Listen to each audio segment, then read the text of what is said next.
other elements of the Trump MAGA policy playbook. It's an excellent way to try to divide up your opponents and to curry just enough favor to potentially get over that 50% plus one magic line coming in 3 to 4 years, which will determine whether or not this governance regime will be entrenched or overturned. I think it blurs the consciousness of many people in the working class or working poor who will not be alive to how damaging this bill is to their fellow class comrades. Because if they are working for tips and they say they're not on Medicare or they're not on Medicaid, because they're not on Medicaid or they're not having those types of provisions affecting them, they'll be like, whoa, Trump is helping the working class. Oh, wow, he saved me some tip money in my taxes. Well, meanwhile, God forbid you get sick and you lose your job, and the only way you can get health care is through Medicare. Well, now you're not eligible anymore because the entry-level requirement for Medicaid now is so high, it's almost impossible for you to get. You don't realize till it's too late how badly Trump has screwed you over. And it sets up this notion that there's a real honest working class which reports their tips and which survives on Social Security. And then there are these chiselers, these parasites who have fraud and abused their way onto the Medicaid or disability rolls, losing sight of the fact entirely that if you're one of the people who might benefit otherwise from the bill, the only difference between you and the people who are being punished, the people who are having their benefits slashed, is, like you said, a serious medical condition, an accident, something that pushes you from regular employment into disability. We're not talking about Scandinavia here, where there's a healthy social insurance system and a social safety net for regular people experiencing those types of setbacks.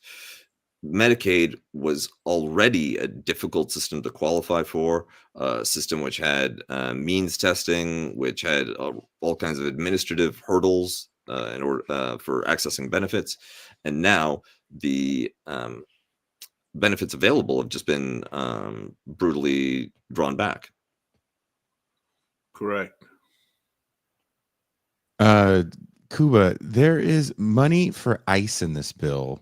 There's more money for ICE in this bill. What could that mean for what we're already seeing with the administration's Gestapo-like deportation tactics and even Trump's kingly proclamation to deport actual citizens? Tariffs were his last catchphrase, his new "you're fired," if you will. That was massively unpopular to his constituents, as are these deportations. Will the administration use this increase in ICE funding to hire third-party deportation mercenaries like Blackwater goons and bounty hunters?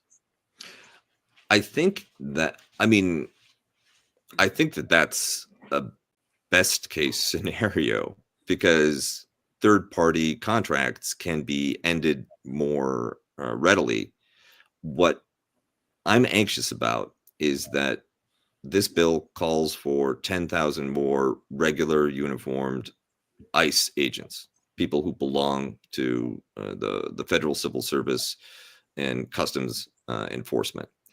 So that's 10,000 relatively well-paying, relatively stable, relatively secure, and if you belong to a certain community, if you have a certain political orientation, relatively respectable jobs that can be apportioned much like the directorship of the FBI to political loyalists, to the people who are most fervently, most fanatically dedicated to Trump personally. So ICE is bad enough as it is. It's where the most MAGA intensive members of the federal law enforcement community end up.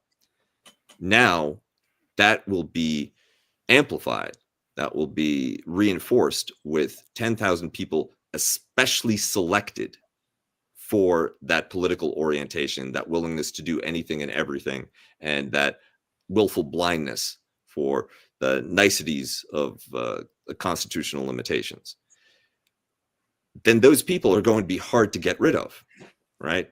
You will have at least 3 or 4 years for them to get promotions, for them to entrench themselves inside the various law enforcement hierarchies, transfer to different departments, maybe move into the FBI, move into other branches of federal law enforcement. If there's a J.D. Vance presidency or a third Trump term, then that means further entrenchment of this personnel until you move from a federal law enforcement service, which was in theory under the last 4 or so presidents, since Richard Nixon, at least, maybe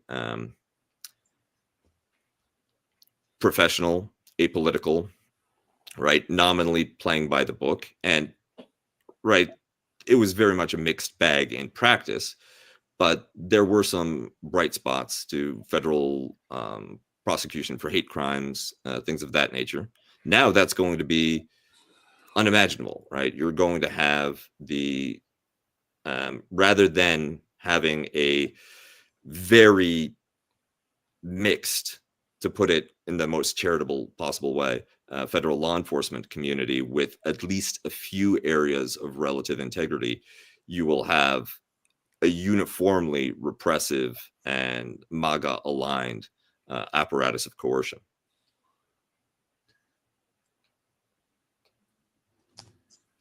The Senate bill requires there's a Supplemental Nutritional Assistance Program, SNAP, which is used by over 40 million low-income Americans. The Senate bill requires states to contribute more to the program, which is currently fully funded by the federal government.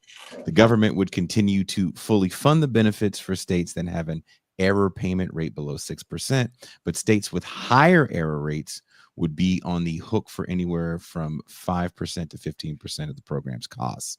What does that mean for SNAP recipients? Well, that means that states that, particularly states like in the South, that may be more likely to have error rates, or large municipalities like that where you have huge numbers of users, like states like that have cities like New York City or California,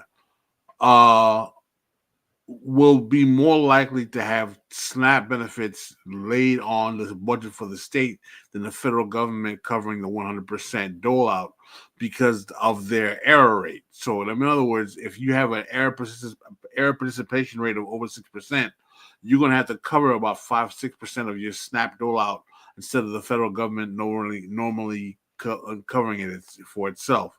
So it's going to make it more difficult for states that oftentimes have difficulty managing the budgets of SNAP themselves for whether administrative reasons or otherwise, and it's going to be more costly. So as a result,